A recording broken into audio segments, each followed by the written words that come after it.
Hello friends, कैसे हैं आप सभी लोग। मेरा नाम है आशीष जोशी। पिछली वीडियो में हमने बात करी थी सिंथेसिस ऑफ 5ST यानी कि सेरोटोनिन, मेलेटोनिन और कैटेकोलामीन्स के बारे में। आज की वीडियो में हम बात करेंगे बायोसिंथेसिस ऑफ हीम। अब देखिए क्या बोला मैंने, biosynthesis of heme, HEME, haemoglobin वाला हीम है ये, ठीक है। खैर, अभी हम हीमोग्लोबिन की बात नहीं करेंगे, सिर्फ अभी हम हीम की बात कर रहे हैं, ठीक है। हीम की बायोसिंथेसिस कैसे होती है हमारे बॉडी में, कहाँ पर होती है, किस ऑर्गन में होती है, हम उसके बारे में आज पढ़ने वाले हैं, ठीक है। तो देवियों और सज्जनों, खैर हम बात करते हैं। सबसे पहले ये जो हीम है आपका, ये कहाँ से डेराइव होता है, ठीक है। हीम जो होता है ये पोरफायरिन, अब देखिए ये अजीब सा नाम है, पोरफायरिन, ठीक है। हीमोग्लोबिन कहाँ से डेराइव होता है, पोरफायरिन से डेराइव होता है। स्पेलिंग मैंने गलत लिख दी है शायद, PHY होगा ना, पोरफायरिन से, ठीक है। अभी पोरफायरिन क्या होता है, ये जो पायरोल है आपका, ठीक है, पायरोल का स्ट्रक्चर जो अगर आपने देखा होगा, ठीक है, वो पायरोल रिंग 4 रिंग जो है आपके मिथेनाइल उससे अटैच होंगे, मिथेनाइल ब्रिज से अटैच होंगे। मतलब मैंने क्या कहा, 4 पायरोल रिंग। खैर, अब देखिए अगर मैं इसका स्पेसिफिक स्ट्रक्चर बनाऊं आपके सामने, तो कैसे बनेगा इसका structure, C double bond C, ठीक है, ये हो जाएगा C डबल बॉन्ड N। ये क्या है, पायरोल रिंग है आपकी, ठीक है। अब 4 ऐसे ही पायरोल रिंग अटैच होंगी, किससे, इस specific double bond CH single bond से, डबल बॉन्ड CH। ये किसका स्ट्रक्चर है आपका, पोरफायरिन का स्ट्रक्चर। इसमें 4 रिंग है आपकी, पहली रिंग है, सेकेंड, थर्ड और फोर्थ, ठीक है। तो जो हीम है आपका, अब हीम का क्या स्ट्रक्चर है ये हम बाद में देखेंगे, ठीक है। वो इसी से डेराइव्ड स्ट्रक्चर है आपका, ठीक है। इसका नाम क्या है, पोरफायरिन। इसका नाम क्या है, पोरफायरिन, ठीक है। अब इसके बारे में हम कुछ चीजें पढ़ेंगे, जैसे जो आपका पोरफायरिन, जो आपका हीमोग्लोबिन है। अभी पोरफायरिन क्या है आपका, हीमोग्लोबिन का जो बायोसिंथेसिस होती है वो यहां से डिराइव्ड होती है आपकी पोरफायरिन से, ठीक है। अब कहां पर होती है, अब इसके बारे में थोड़ा सा हम ब्रीफ करेंगे कि जो हीम है आपका वो प्राइमरीली सिंथेसाइज होता है आपके लिवर में, ठीक है, और बोन मैरो में, ठीक है। कहां कहां होता है, synthesise in liver and bone marrow, ठीक है। लिवर और बोन मैरो 2 जगह जो है सिंथेसाइज होता है आपका। क्या सिंथेसाइज होता है, हीम। हम क्या पढ़ रहे हैं, हीम के बारे में पढ़ रहे हैं। एक बार मैं पूरा रिवाइज कर देता हूं जितना अभी हमने पढ़ा biosynthesis of heme. Biosynthesis of heme में हमने क्या पढ़ा, जो हीम होता है वो कहां से डेराइव होता है, पोरफायरिन से डेराइव होता है। पोरफायरिन क्या है, 4 पायरोल रिंग जब अटैच हो जाती है किससे, मैथेनाइल ब्रिज से, ठीक है। यह है आपका मैथेनाइल ब्रिज, ये वाला जो डबल बॉन्ड, ये वाला जो स्पेसिफिक है इधर, ठीक है, ये और ये, ठीक है। तो जो है आपका, इसे हम बोलते हैं पोरफायरिन। इसी से जो है आपका हीमोग्लोबिन डेराइव होता है। हीमोग्लोबिन कहाँ डेराइव होता है आपका, लीवर में और उसके बाद बोन मैरो में, ठीक है। इतना हमको क्लियर हो गया। अब कैसी रिएक्शन होती है, क्या होती है, उसको अब हम पढ़ेंगे, ठीक है।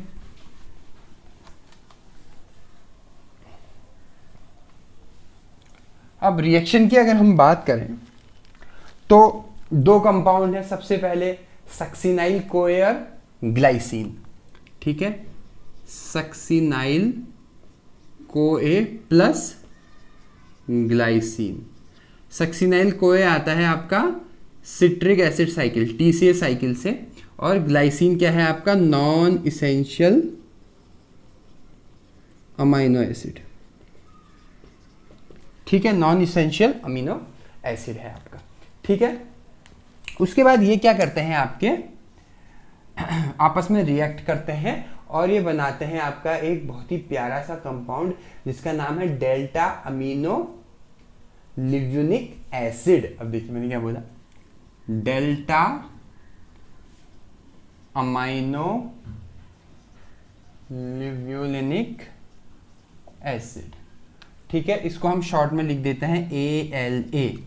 ठीक है, चूंकि हमने इसे ALA लिखा है तो इसका जो एंजाइम होगा वो कौन सा होगा, ALA सिंथेज, ALA सिंथेज। ठीक है, ALA सिंथेज की प्रेजेंस में। उसके बाद फिर क्या होगा आपका नेक्स्ट स्टेप, 2 मॉलिक्यूल वाटर के रिलीज हो जाएंगे। अच्छा, मैं इसमें स्ट्रक्चर नहीं बना रहा हूँ, स्ट्रक्चर मैंने उसमें दे रखा है। जो आप नोट्स देखोगे, नोट्स में जो है सारे स्ट्रक्चर मैंने दे रखे हैं। ठीक है, तो ALA डिहाइड्रेटेज, अब देखिए मैंने क्या बोला, की प्रेजेंस में ALA डिहाइड्रेटेज की प्रेजेंस में ये बनाएगा पोरफोबिलिनोजन। अब देखिए मैंने क्या बोला, पोरफोबिलिनोजन। ठीक है, ये नाम थोड़ा सा आपको याद करने पड़ेंगे, पोरफोबिलिनोजन। ठीक है, इसको हम अगर शॉर्ट में लिखें तो पोरफोबिलिनोजन। ठीक है, दो मोल होते हैं इसके, यहाँ पर हमने 2 नहीं करा, यहाँ पर इसके 2 मोल होते हैं। इसको मैं रेड से कर देता हूँ ताकि आपको ये चीज़ याद रहे। 2 मोल जो है ALA से जो है आपका ये बनता है PBG। ठीक है, और फिर 4 PBG से, 4 मोल जो है आपका PBG से क्या बन रहा है आपका, PBG डीएमिनेज की प्रेजेंस में। ठीक है, एंजाइम कौन सा यूज हो रहा है आपका, PBG डीएमिनेज। ठीक है, PBG डीएमिनेज की प्रेजेंस में इसका नाम है हाइड्रोक्सी मिथाइल बिलीन। ठीक है, क्या नाम है, हाइड्रोक्सी मिथाइल बिलीन। ठीक है, हाइड्रोक्सी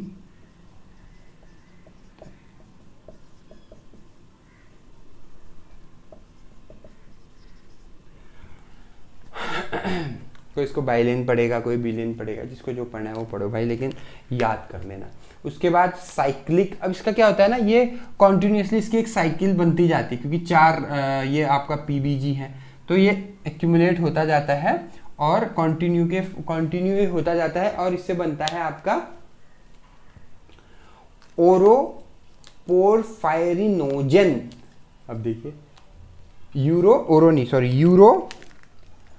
ठीक है, मैं यहाँ पे लिख देता हूँ यूरोपोरफायरिनोजन 3। ठीक है, सॉरी पहले फर्स्ट बनता है, फिर उससे जो है थर्ड बनता है। इसका नाम इसको हम शॉर्ट में बोल देते हैं UPG, यूरोपोरफायरिनोजन, UPG। ठीक है, फिर UPG से क्या बनता है आपका, इसकी प्रेजेंस, किसकी प्रेजेंस में, UPG थर्ड को सिंथेज। UPG थर्ड, अगर आप बोर हो रहे हो तो आप इसको फास्ट फॉरवर्ड करके भी देख सकते हो, कोई इशू नहीं है। इसमें कुछ याद करने का कुछ नहीं है, सब इसमें रटने का ही है। उससे क्या बनता है आपका UPG थर्ड। ठीक है, अब ये UPG जो थर्ड बना है आपका, ये किसकी प्रेजेंस में, UPG डीकार्बोक्सिलेज एंजाइम। ठीक है,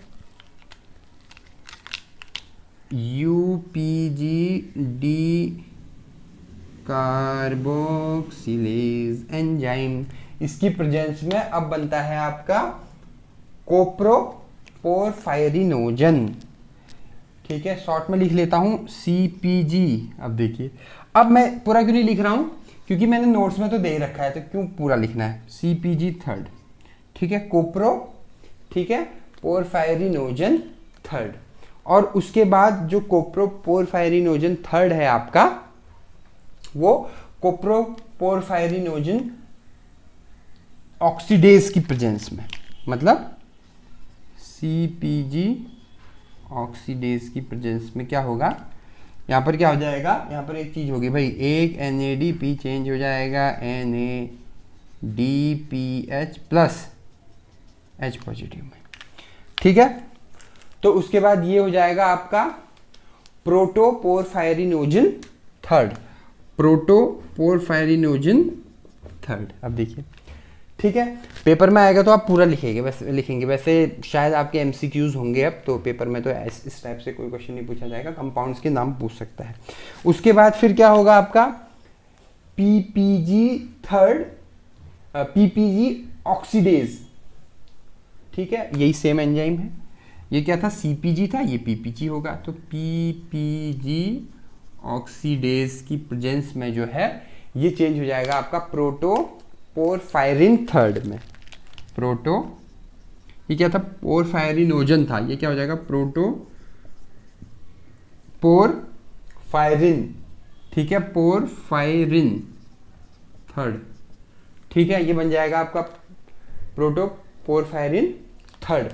और उसके बाद हीम सिंथेज, अब हीमोग्लोबिन बन रहा है, यहाँ पर लिख देता हूं मैं, हीम सिंथेज की प्रेजेंस में फाइनली हमारे पास आ जाएगा हीम, ठीक है। ये जो कंपाउंड है आपका प्रोटोपोरफायरिन थर्ड, इसमें जो है आपका ऐड हो जाएगा आपका हीमोग्लोबिन, बीच में हीमोग्लोबिन ऐड हो जाएगा और ये हीम बन जाएगा।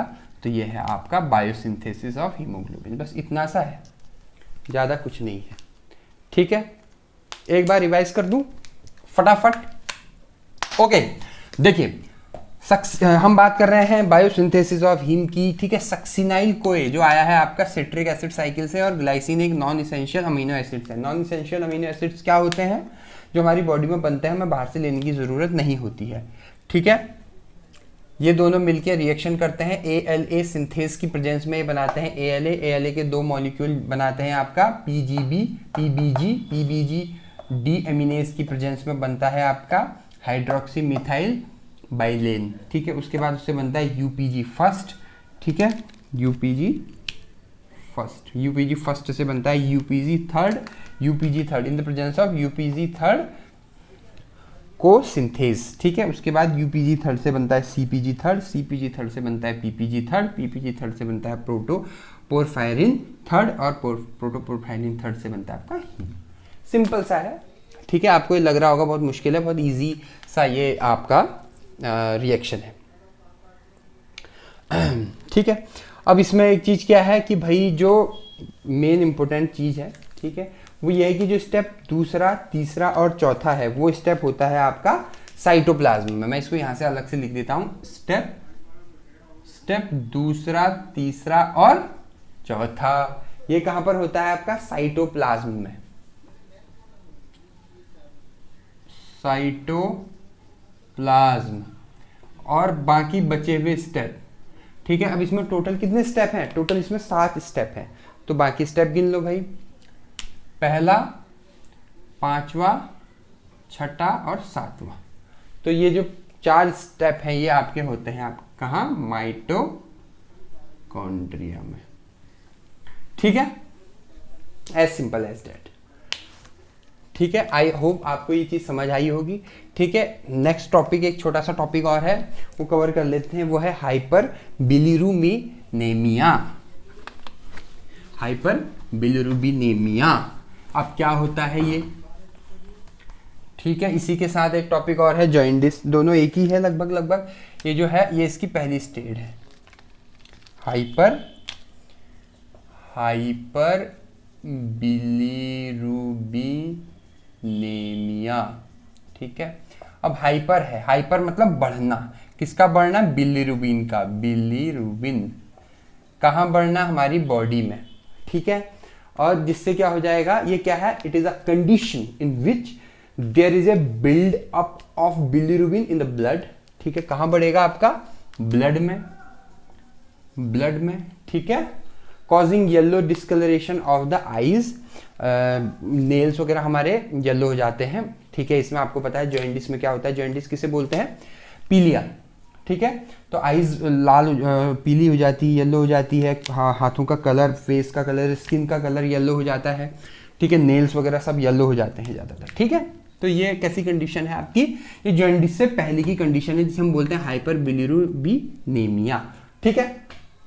अब बिलिरुबिन क्या होता है, ये बिलिरुबिन किस बला का नाम है जिसने इतनी प्रॉब्लम क्रिएट कर रखी है। देखो बिलिरुबिन क्या होता है आपका, आपने पढ़ा होगा जो आरबीसीज होती हैं हमारी, ठीक है, red blood cells, erythrocyte, red blood cells, ये क्या होती है 120 डेज का इनका जो है जीवन चक्र होता है। अब देखिए लाइफ स्पैन होता है, और जब ये रप्चर हो जाती हैं या जब ये ख़त्म हो जाती हैं तो ये जो वेस्ट मटेरियल रिलीज़ करती हैं, ये एक मटेरियल रिलीज़ करती है, उसका नाम होता है बिलिरुबिन, ठीक है।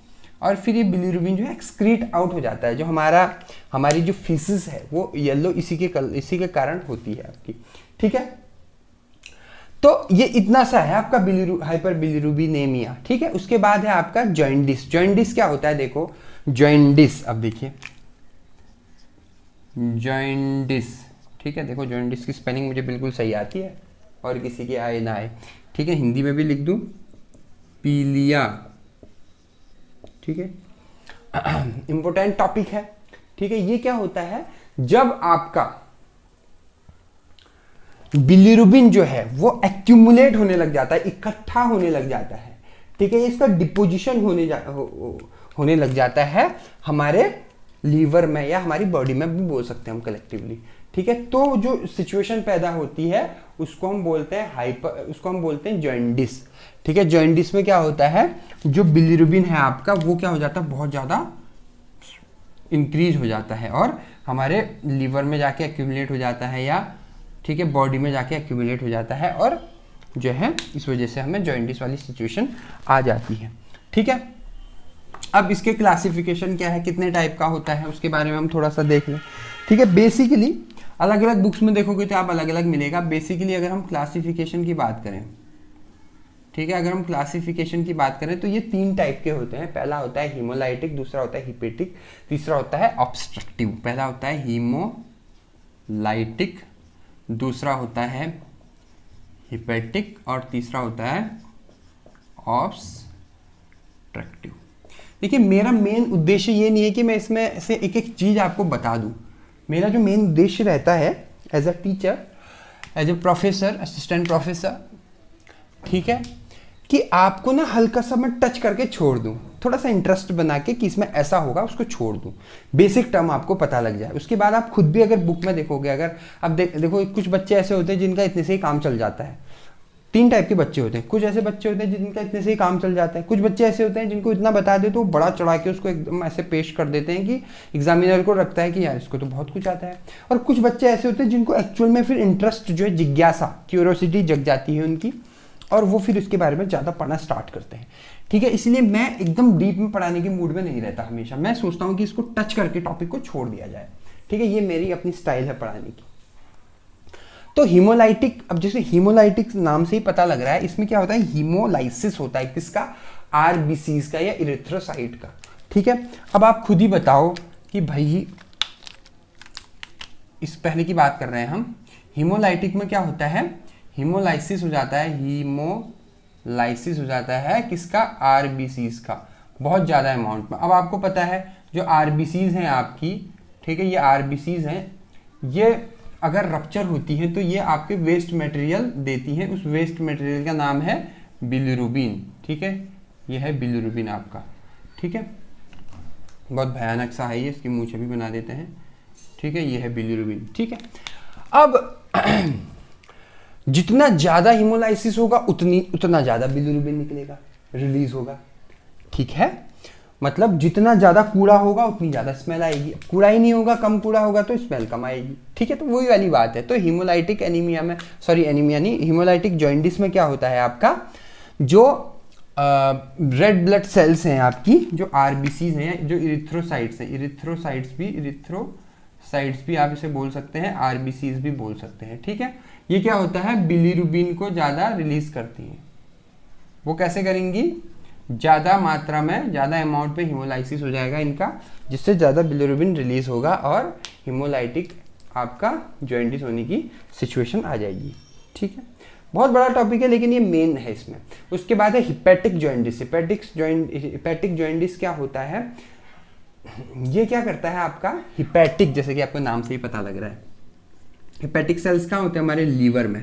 ये जाके लीवर, जब लीवर में कुछ प्रॉब्लम हो जाए, लीवर डिसफंक्शन हो जाए, ठीक है, कॉज्ड बाई, मैं लिख देता हूं यहां पर, caused by dysfunction of liver, ठीक है। अब कैसे हो सकता है, मान लो अगर हेपेटाइटिस हो गया, हेपेटाइटिस हो गया किसी को, ठीक है, किसी को आपका लीवर कैंसर हो गया, ठीक है, किसी को लीवर में सिरोसिस हो गया, कुछ भी हो गया लीवर में, ठीक है, मान लो सिरोसिस ही लिख देते हैं, सिरोसिस हो गया किसी को, ठीक है। तो इन कारणों से जो है आपका लीवर क्या हो रहा है, आपका काम करना बंद कर दे रहा है, ये लीवर है आपका, ये काम करना बंद कर दे रहा है, तो इस वजह से जो है हिपैटिक जॉइंडिस होने की सिचुएशन रहती है। और तीसरा और आखिरी जो जॉइंडिस है उसका नाम है ऑब्स्ट्रक्टिव जॉइंडिस। ऑब्स्ट्रक्टिव जॉइंडिस क्या होता है, it is a condition in which obstruction in the bile duct वो हो जाता है आपका, क्या हो जाता है, obstruction in the bile duct. जो बाइल डक्ट है, बाइल डक्ट का काम क्या होता है, क्या नाम बोला मैंने, क्या नाम बोला मैंने, बाइल डक्ट, अब देखिए DU है ये, ठीक है।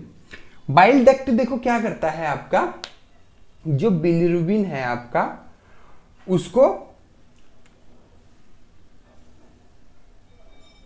इंटेस्टाइन में जाने से रोकता है, ध्यान से समझना, बाइल को इंटेस्टाइन में जाने से रोकता है। बाइल में प्रेजेंट होता है आपका बिलिरुबिन, ठीक है। अगर बिलिरुबिन आंतों में नहीं जाएगा आपका तो वो क्या हो जाएगा, बाहर एक्सक्रीट आउट हो जाता है, एक्सक्रीट आउट करने में हेल्प करता है। अब बाइल डक्ट मान लो रुक गया आपका, पूरा ब्लॉक हो गया, तो क्या हो जाएगा, उससे बाइल डक्ट ब्लॉक हो जाएगा। जैसे बाइल डक्ट में ब्लॉकेज होगा तो जो बिलिरुबिन है आपका वो लीवर से सीधे एंटर कर जाएगा सिस्टमिक सर्कुलेशन में, ब्लड सर्कुलेशन में, ये ब्लड सर्कुलेशन है तो यहाँ डायरेक्ट जो है एंटर कर जाएगा, ठीक है। और जो है आपका जॉइंडिस वाली सिचुएशन हो जाएगी, इंक्रीज हो जाएगा आपका बिलिरुबिन, ठीक है। अगेन एक बार मैं रिवाइज कर देता हूँ, हमने पढ़ा हाइपर बिलिरुबिनेमिया, उसमें हमने ये पढ़ा कि भाई जब बिलिरुबिन का जो कंसंट्रेशन हो बढ़ जाता है हमारी बॉडी में, उससे ये कंडीशन हो जाती है। बिलिरुबिन का कंसंट्रेशन क्यों बढ़ता है, जो आरबीसीज हैं जब वो रप्चर होती हैं या जब वो उनका ख़त्म होता है सब कुछ, ठीक है, 120 दिनों में, 120 दिन उनकी लाइफ स्पैन होती है, उसके बाद जब वो जो है अपना चली जाती हैं तो वो क्या करती हैं, रिलीज करती हैं बिलिरुबिन को एज ए वेस्ट प्रोडक्ट या वेस्ट मटेरियल। तो जब ये बिलिरुबिन बहुत ज़्यादा अमाउंट में जो है एक्यूमुलेट होने लग जाता है तो जो बिलिरुबिन है उसे, उस कंडीशन को हम बोलते हैं हाइपर बिलिरुबिनेमिया। उसके बाद उसकी जो नेक्स्ट कंडीशन है वो होती है जॉइंडिस। जॉइंडिस में क्या होता है, जो बिलिरुबिन है वो बहुत ज़्यादा एक्सेसिव अमाउंट में जो है एक्यूमुलेट होने लग जाता है हमारी बॉडी में, ठीक है। उसके बाद ये 3 टाइप के होते हैं, हीमोलाइटिक, हिपैटिक और ऑब्स्ट्रक्टिव। हीमोलाइटिक क्या होता है आपका, हीमोलाइसिस हो जाता है आपका आरबीसीज का, जो रेड ब्लड सेल्स हैं या एरिथ्रोसाइट्स हैं वो क्या हो जाती है, बहुत ज़्यादा अमाउंट में हीमोलाइसिस उनका होने लग जाता है, वो रप्चर होने लग जाती है, जिससे ज़्यादा अमाउंट में आपका बिलिरुबिन रिलीज होने लग जाता है, ठीक है। उसके बाद दूसरा है हिपैटिक जॉइंडिस। हिपैटिक जॉइंडिस में क्या होता है, जब जैसा कि हिपैटिक नाम से पता लग रहा है, अब ये सब नाम से पता लग रहा है, ठीक है। इसमें क्या होता है आपका लीवर डिसफंक्शन हो जाता है, ठीक है, 3 रीजन से ज़्यादातर, और भी बहुत सारे रीजन हो सकते हैं लेकिन ये मोस्ट ऑफ द 3 रीजन है आपका। पहला हेपेटाइटिस वाली सिचुएशन हो गई, लीवर कैंसर हो गया या सिरोसिस हो गया, घाव हो गए लीवर में, ठीक है। ये सिरोसिस मैंने आपको पहले भी बता रखे हैं। तीसरा है ऑब्स्ट्रक्टिव। ऑब्स्ट्रक्टिव जॉइंडिस क्या होता है, जब बाइल डक्ट कंप्लीटली काम करना बंद कर देती है, जिसके कारण जो लीवर है वहाँ से जो बिलिरुबिन है आपका वो डायरेक्ट जो है ब्लड में एंटर कर जाता है, जिससे जो है ब्लड में जो बिलिरुबिन की कंडीशन है वो बढ़ जाती है और हमको जॉइंडिस वाली सिचुएशन हो जाती है, ठीक है। आई होप आपको आज का ये लेक्चर क्लियर हुआ होगा और इसी के साथ जो है हमारी तीसरी यूनिट, 3rd यूनिट जो है ख़त्म हो चुकी है। अब हमारे पास सिर्फ 2 यूनिट बची है, चौथी और 5वीं, ठीक है। आई होप जैसे ये 3 यूनिट खत्म हुई वैसे ही आगे 2 यूनिट और ख़त्म हो जाएगी। आपने मुझे, अगर आपको मेरी वीडियो पसंद आए तो मेरे चैनल को सब्सक्राइब कीजिएगा, बेल आइकन पे क्लिक कीजिएगा। अब तो बोलने की ज़रूरत नहीं है इतना, तो खैर आप लोग समझदार हुई, आपने मुझे इतना वक्त दिया उसके लिए बहुत बहुत धन्यवाद। Thank you so much.